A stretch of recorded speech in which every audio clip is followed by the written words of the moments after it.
to the buildup of military troops that we see at the border, and the onus is really on them. And then on Iran, the Iran talks have not been going well. There are reports that the Western negotiators told the Iran negotiators their opening proposals were, quote, unserious. So will those talks continue as planned? Is the administration still hopeful for a diplomatic approach? We are always hopeful for a diplomatic approach. That's always the best option. The seventh round of talks did end today in Vienna. Special Envoy Malley and his interagency team are returning to Washington now. The new Iranian administration did not come to Vienna with constructive proposals. The first 6 rounds of negotiations made progress, finding creative compromise solutions to many of the hardest issues that were difficult for all sides.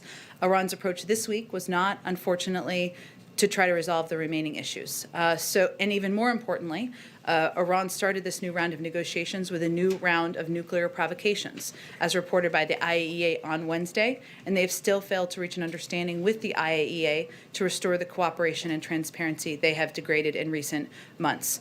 We know why we're here. The previous administrations decided to withdraw from the JCPOA. That's led to a dramatic and unprecedented expansion of Iran's nuclear program. This cannot continue, and the president continues to believe that there is a better alternative. He's committed to returning the United States to compliance with the JCPOA and staying in compliance so long as Iran does the same. He means it. If Iran is equally committed, a solution is at hand, but we did not see that from them this week. Go ahead. Thanks, Jen. First, just clarifying what you said on Ukraine there. So it's fair to say that the White House is preparing for the possibility that Russia might invade. Well, we can't predict from here what President Putin's calculus is or what the Russians' calculus is. We saw what they did in 2014. We've seen what they're doing on the border, and we're going to consult with our allies and partners and Congress here to be prepared for a range of options. I want to switch gears totally to a statement from Senator Manchin last night. He voted he voted against a Republican amendment to zero out funding for the vaccine mandate, but then he put out a statement saying that he would actually support that idea in the coming weeks.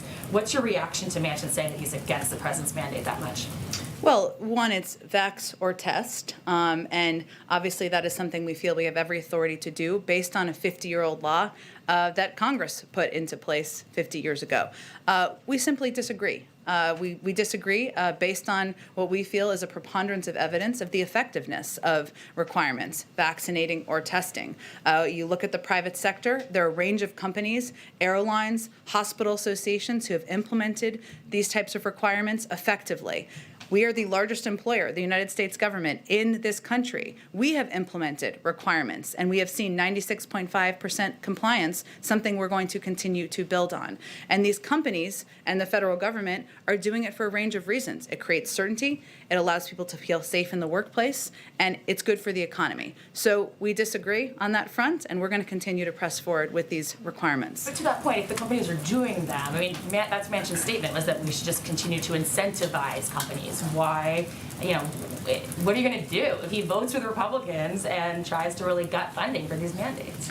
I'm sure we'll be having discussions with him and anyone who is an opponent of these steps, but I don't have all the details of what this would actually propose. We're talking about implementing requirements through a 50-year-old law. It's obviously in the courts now. It is a good sign, no question, that companies are doing this in the private sector, but we still feel at this point in fighting the virus, it's important to move forward with these requirements. Go ahead. Just a quick follow-up on Ukraine. Russia has been pretty clear for the past several months about what they're looking for out of the U.S., out of NATO, in terms of this crisis. They want firm, legally binding security guarantees. They don't want NATO in Ukraine. They don't want to see a military buildup on the other side. And they don't want to see Ukraine become a member of NATO. Where is the flexibility for the White House on this? Are you willing to budge on any of those issues? Well, NATO member countries decide who is a member of NATO, not Russia. And that is how the process has always been and how it will proceed. I think it's important to remember where the provocative action is coming from at this point in time. It's not the United States. It's not Ukraine. Okay, so let me ask you about abortion rights. You mentioned yesterday about the president's support for the Women's Health Protection Act, which was passed by the House and the Senate, and the House in September is awaiting action in the Senate. President Biden has talked a number of times about there being areas where he is open to reforming the filibuster. preventing a default is one of those examples that he's given. Is passing this bill one of those things, and does he want to see quicker, faster, stronger action on that? Well, again, we don't have a ruling from the Supreme Court. We don't expect that for several months. The president continues to believe that codifying Roe is something that should be done, and he supports this piece of legislation. But I think we're getting a few steps ahead in the process at this point. But again, that bill was passed in September. Schumer said it will come up very soon in the Senate back in September. Where is that, and is the White House doing anything to push that along? I would point you to Leader Schumer's office on any status of when that would come forward. Again, it's something the president strongly supports, and he is a strong advocate for codifying Roe. Go ahead. In the president's remarks earlier today, when he was asked about his cold, he said that he is being tested daily for COVID-19. My understanding was that it was done with less frequency of that. I know Dr. O'Connor said that he was tested 3 times this week, but is there a change in protocol where he is going to be tested daily? And what kind of test is he getting, antigen or PCR test? Yeah, I think we just put out some details from Doc O'Connor that outlines how many times he's been tested, and I believe the kind of tests that he received. He received those tests because he had a cold, which would be considered a symptom, but it's not a change in protocol. And so he is not going to be tested daily? No. And then yesterday, President Biden said that he spoke with Senators McConnell and Schumer on government funding. Has he spoken with Leader McConnell when it comes to the debt limit, and would the president be open to tying the debt limit to the NDAA? I don't have any calls to read out for you, but we are encouraged by the conversations that are happening between Leader Schumer and Senator McConnell about how to address a range of issues that are in front of Congress, including the debt limit. And beyond that, we don't have any update from here. Go ahead. Thanks, Jen. Just to clarify, the president did say he was tested every day for COVID, so did he just misspeak there? Well, I think, Weijia, I would point you to the transparent note we put out from the doctor to all of you that outlines how many times he was tested and exactly what he was tested for. Okay, and then shifting to the new travel policy that goes into effect on Monday. The burden is on airline workers to verify test results to make sure they're negative. Is the administration doing anything to help train them so they know how to do that and so that they can spot fraudulent results, for example? I would really point you to TSA, a division, of course, of the government. I'm sure that they are taking steps to make sure people are prepared to look for how to verify, but I would really point you to them for more details. Okay, and the president just announced it yesterday. It goes into effect Monday.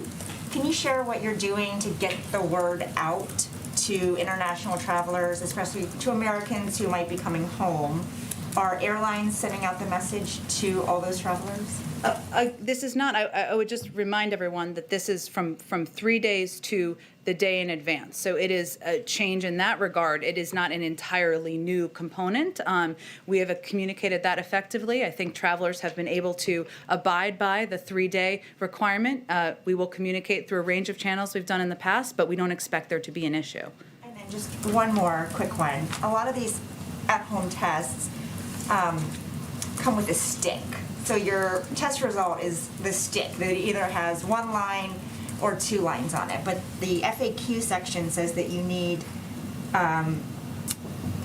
will need to show a paper or digital copy of your test result. So is the stick the test result? Again, Weijia, we've been implementing these requirements for the 3-day requirements since we returned to international travel effectively.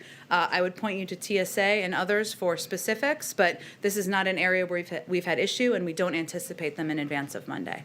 You just watched Newsmax TV, America's fastest growing cable news channel, now in more than 70 million homes. You can get Newsmax TV on your cable system or check your cable guide. And if your system doesn't carry Newsmax, call them, tell them you want Newsmax TV, because we're real news for real people.